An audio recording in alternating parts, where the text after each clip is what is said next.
बजने का और ये वक्त है आपके फेवरेट शो मारो राजस्थान का। अगले आधे घंटे तमाम वो खबरें आपको दिखाएंगे जो रखती हैं सरोकार। मैं हूं आपके साथ मनोराज सक्सेना। शुरुआत करते हैं जयपुर से आ रही बड़ी खबर के साथ, जहां पर हेरिटेज मेयर मुनेश गुर्जर की खिलाफत का मामला सामने आया है। आज बीजेपी प्रदेश अध्यक्ष से बीजेपी के पार्षद मिलेंगे। मुनेश गुर्जर को हटाने को लेकर मुलाकात की जाएगी। गुरुवार को यूडीएच मंत्री से भी बीजेपी के पार्षद मिले थे। मुनेश गुर्जर को बर्खास्त करने की मांग लगातार बीजेपी पार्षदों की तरफ से उठाई जा रही है और इसी सिलसिले को तेज करते हुए बीजेपी प्रदेश अध्यक्ष से आज बीजेपी पार्षदों के मुलाकात का कार्यक्रम है। मांग मुनेश गुर्जर को हटाने की है, उन्हें बर्खास्त करने की है। कल भी आपको बता दें कि मोर्चा खोलते हुए बीजेपी पार्षद यूडीएच मंत्री से मुलाकात करते हुए नजर आए थे। हेरिटेज मेयर मुनेश गुर्जर के खिलाफ लगातार लामबंद है बीजेपी पार्षद और मांग कर रहे हैं कि उन्हें बर्खास्त किया जाना चाहिए। इसी मांग को लेकर आज बीजेपी प्रदेश अध्यक्ष से बीजेपी के पार्षद मुलाकात करने वाले हैं। रोशन हमारे संवाददाता इस खबर पर ज्यादा जानकारी के साथ जुड़ गए हैं। रोशन, हेरिटेज मेयर मुनेश गुर्जर के खिलाफ तो बीजेपी पार्षदों ने मोर्चा खोल दिया है। आज प्रदेश अध्यक्ष से मुलाकात का कार्यक्रम बीजेपी पार्षदों का, कितने बजे मीटिंग और ये वजह क्या है, क्यों आखिरकार खिलाफत हो रही है? देखिए, कांग्रेसी पार्षदों के एक गुट जो मेयर जो मुनेश गुर्जर है उसके विरुद्ध लामबंद हुआ था। अब जो बीजेपी पार्षद हैं वो भी खुलकर आ गए हैं कि मेयर मुनेश गुर्जर को मेयर के पद से हटाया जाए। इसको लेकर करीब 22 पार्षदों ने कल यूडीएच मंत्री झावर सिंह खर्रा से मुलाकात करी और जो एसीबी से अभियोजन स्वीकृति का जो पत्र है उसके ऊपर कार्रवाई करते हुए मेयर मुनेश गुर्जर को पद से हटाने की मांग की। इसी क्रम में आज बीजेपी की जो पार्षद हैं वो बीजेपी के प्रदेश अध्यक्ष सीपी जोशी से मुलाकात करेंगे। इसको लेकर कि जो मुनेश गुर्जर है उसको पद से हटाया जाए। हाल फिलहाल मुनेश गुर्जर प्रकरण के अंदर बताया जा रहा है कि मुनेश गुर्जर ने जो प्रमुख शासन सचिव यूडीएच है टी रविकांत, उन्हें एक लेटर भेजा था। उसमें मांग की गई थी कि उन्हें सुनवाई का समय दिया जाए, लेकिन वहीं एसीबी। ठीक है रोशन, अब देखना महत्वपूर्ण होगा आगे इस मामले में क्या कुछ होता है। नजर बनाए रखेगा इस बड़ी खबर पर। आगे ले चलते हैं बीकानेर। बड़ी खबर यह है कि सुरसागर झील की दीवार गिरने से लोगों में गुस्सा है। बारिश के बाद लगातार बिगड़ रहे हालातों को लेकर अब गुस्से में लोग नजर आ रहे हैं। पंप हाउस में तहसीलदार और एक अधिकारी को लॉक कर दिया लोगों ने। पुलिस ने पार्षद को हिरासत में लिया है। ये तस्वीरें भी आपके सामने जहां पर लोगों का गुस्सा फूट पड़ा। बारिश के बाद दरअसल लगातार हालात बिगड़ रहे हैं। हाल ये हो गया है कि सूरसागर झील की दीवार गिरने से लोग अब सड़कों पर उतर आ गए और उन्होंने पंप हाउस में जाकर तहसीलदार और एक अधिकारी को लॉक कर डाला। पुलिस ने फिलहाल पार्षद को हिरासत में ले लिया है। तो लोग अव्यवस्था से परेशान हैं। बारिश के बाद जो हालात बिगड़ रहे हैं उसको लेकर गुस्सा है। लिहाजा आज भारी तादाद में लोग पंप हाउस पहुंचे, वहां पर मौजूद तहसीलदार और एक अधिकारी को लॉक कर अपने गुस्से का इजहार किया। इस बीच पुलिस वहां पर पहुंची, लोगों को समझाने की कोशिश करते हुए पुलिस भी आप देख पा रहे हैं। वहां पर मौजूद पार्षद को हिरासत में लिया गया है। विक्रम हमारे संवाददाता जुड़ गए। विक्रम, पार्षद को हिरासत में पुलिस ने क्यों लिया है, पूरा मामला जरा समझाइए और बताइए अभी क्या हाल है। देखिए, बीकानेर में जो देर रात तेज बारिश आई थी उसके बाद से जो है शहर के हालात पूरी तरीके से बद से बदतर हो गए हैं और निचले इलाकों में भी पानी गिर गया, भरा हुआ है। और इस तेज बारिश के चलते ये सूरसागर झील की जो एक दीवार है वो पूरी तरीके से ढह गई और उसके बाद जो है वहाँ आसपास में बनी हुई सड़क जो है वो भी नीचे से पूरी तरीके से टूट चुकी है। और इसी बात का विरोध जो है वो पार्षद कर रहे थे कि रात भर पानी लोगों के घरों के आगे तक पड़ा रहा, लेकिन जिम्मेदार अधिकारी कोई बाहर निकल कर नहीं आया। और आज जब सुबह ये दीवार गिरी थी तो यूआईटी एक जो तहसीलदार हैं और एक वो अधिकारी आया था, तो पार्षद ने उन्हें बंधक बना लिया था और ये कहा कि जब तक कोई जिम्मेवार अधिकारी नहीं आता है तब तक इन्हें नहीं छोड़ा जाएगा। इसी बात से नाराज होकर पुलिस ने जो है, ये कांग्रेस के पार्षद हैं महेंद्र बड़गुजर जो वार्ड नंबर 50 के हैं, जिस क्षेत्र में ये दीवार गिरी है उसी वार्ड के ये पार्षद हैं, और इस बात से को लेकर जो पुलिस ने उन्हें हिरासत में लिया है। फिलहाल जो है तहसीलदार की तरफ से मुकदमा करवाया जाएगा तो फिर आगे कार्रवाई की जाएगी। लेकिन मैं आपको बता दूं, इन सब के बीच में जनता का क्या, जो परेशान जनता है निचले इलाकों में जो रह रही है वहां पर तो लबालब पानी है, तो ऐसे में हालात क्यों नहीं सुधर रहे? क्या इसको लेकर आगे की कार्रवाई अब होती हुई नजर आ रही है गुस्से के बाद? बिल्कुल मजे की बात यही है कि जो प्रशासन दावे कर रहा था कि मानसून से पूर्व जो तैयारियां कर ली है, लेकिन इस शहर में हालात ये हैं कि अभी तक पूरी ढंग से बारिश भी नहीं आई है और उसके बावजूद जो नाले ओवरफ्लो हो रहे हैं क्योंकि नाले साफ नहीं किए गए हैं और कोई भी जिम्मेदार अधिकारी है। नगर निगम में आयुक्त तक की पोस्ट जो है वो खाली पड़ी है और आयुक्त छुट्टी पर है। तो अधिकारी की लापरवाही जनता पर भारी पड़ती है और इसीलिए इस तरीके का गुस्सा भी देखने को मिलता है कई बार जो सरकारी कार्यालय होते हैं। शुक्रिया तमाम जानकारी हम तक पहुंचाने के लिए विक्रम। बात महत्वपूर्ण खबर की करते हैं। पेपर लीक मामले में ईडी का एक्शन लगातार जारी है। रीट पेपर लीक मामले में ईडी ने मुख्य सरगना प्रदीप पाराशर से पूछताछ की है, जिसमें कई बड़े खुलासे हुए हैं। पूछताछ में सामने आया है कि स्ट्रॉन्ग रूम पेपर से लेकर रामकृपाल मीणा ने उदयराम के माध्यम से दलालों को रीट का पेपर दिया। साथ ही पाराशर से पूछताछ में बाकी और भी परीक्षाओं के पेपर लीक के अहम सुराग मिले हैं, जिसके बाद ईडी ने पेपर लीक से जुड़े आधा दर्जन सरगनाओं को समन भेजा है, जिनसे ईडी अब एक एक कर पूछताछ करेगी। पेपर लीक मामले में बड़े नेटवर्क का खुलासा हो सकता है।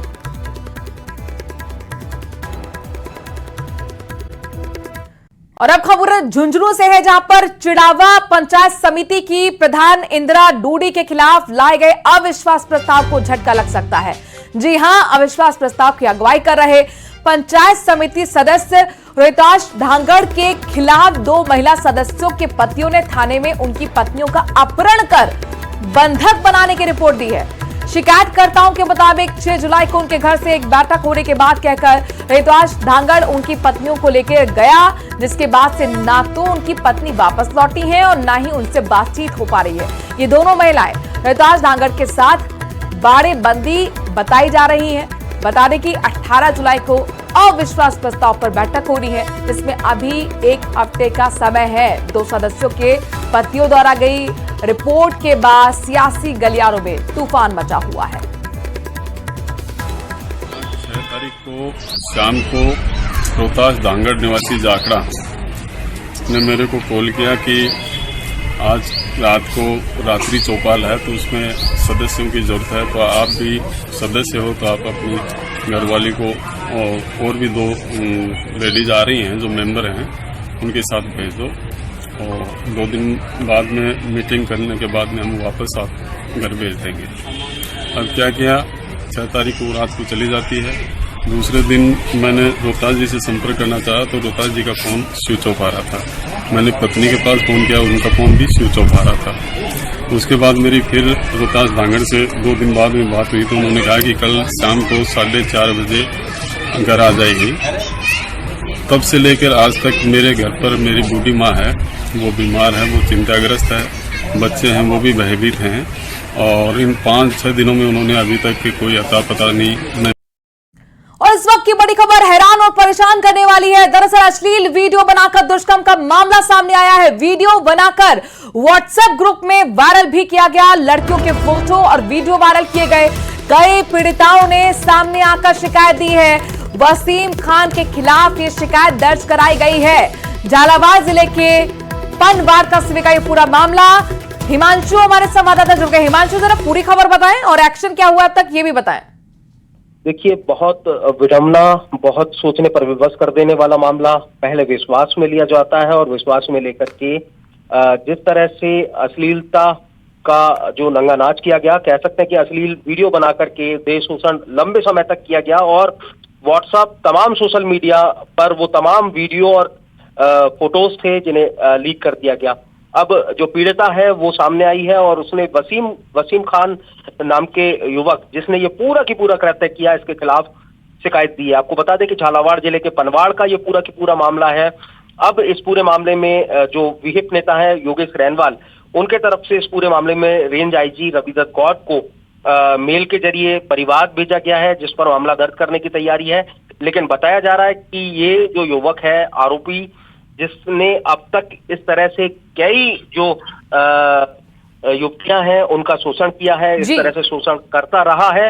अब पुलिस इन्वेस्टिगेशन का पार्ट है, लेकिन बेहद हैरान कर देने वाला मामला कि पहले किसी लड़की के साथ में देह शोषण किया जाता है, उसे ब्लैकमेल किया जाता है। और कोटा से ये जो खबर है, इसके बाद ये बताइए कि कितनी लड़कियां यहाँ पर शिकायत लेकर पहुंची? क्या ये सभी कोटा की हैं या अलग अलग जिलों की हैं? देखिए, झालावाड़ जिले का, जैसा मैंने आपको बताया कि ज्यादातर ये मामले झालावाड़ जिले से निकल करके आ रहे हैं। पुलिस इन्वेस्टिगेशन अब जैसे जैसे आगे बढ़ेगा, तमाम जो तथ्य हैं वो खुल करके आएंगे।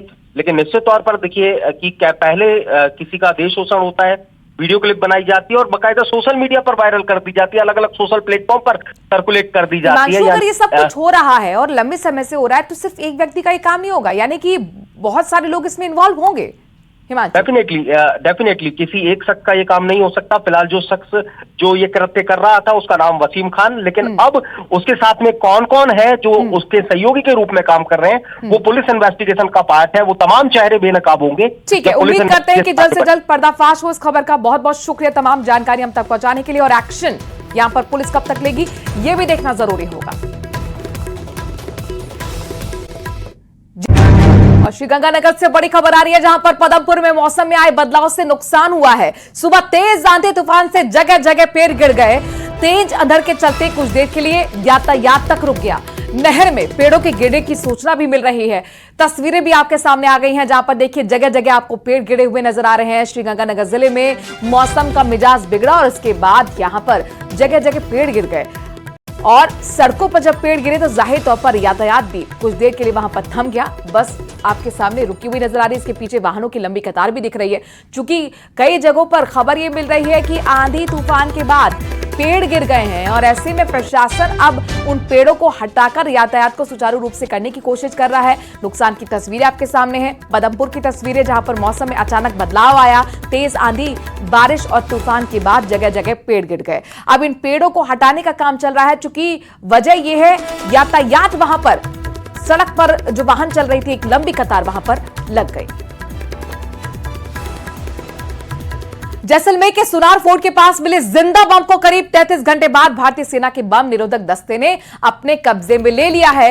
इस पूरे अभियान के दौरान मौके पर भारतीय सेना के 4 अधिकारियों के साथ पुलिस का जाब्ता, फायर ब्रिगेड की गाड़ी, टीम मौजूद रही। बता दें कि बुधवार को सुनार फोर्ट की परिधि से महज 20 फीट की दूरी पर जिंदा बम मिला था। बताया यह जा रहा है कि यह विंटेज मोर्टार बम था, जिसका पहले युद्ध में इस्तेमाल किया जाता था। इसके फटने से 50 मीटर की परिधि में काफी नुकसान हो सकता था।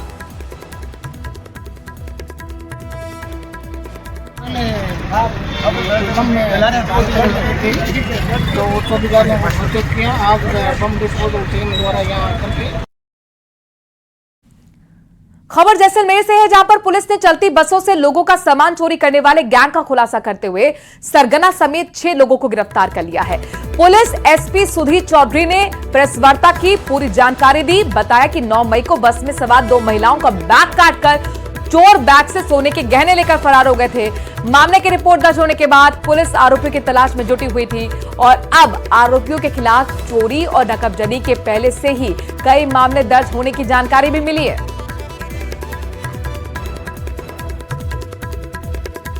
उस टीम ने लगातार मेहनत करके जो संदिग्ध इस इलाके में आ रहे थे उनकी छानबीन की और हमारे को सूचना मिली कि ये जो संदिग्ध हैं ये एक रामदेवरा के अंदर एक होटल के अंदर रुके थे। उस जानकारी पे हमारी टीम ने इनको पकड़ा है और उसके अलावा इनसे रिकवरी भी लगातार जारी है।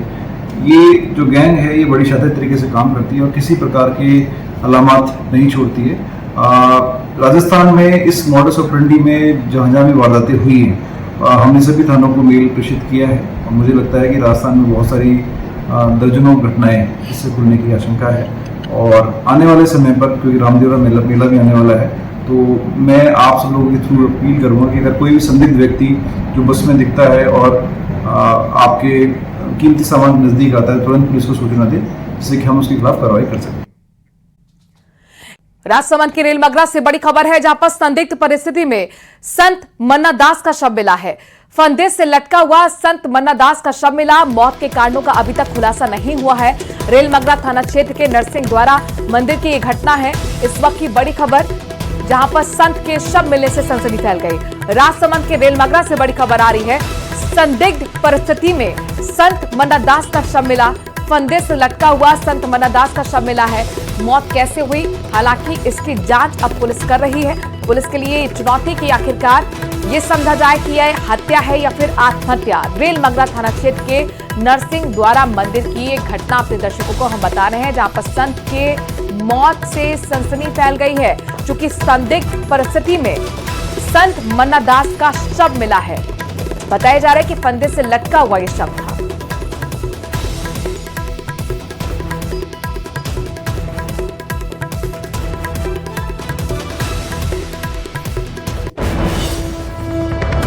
और इसी खबर के साथ राजस्थान में आज के लिए इतना ही। बाकी खबरों के लिए बने रहिए न्यूज़ 18 राजस्थान के साथ। नमस्कार।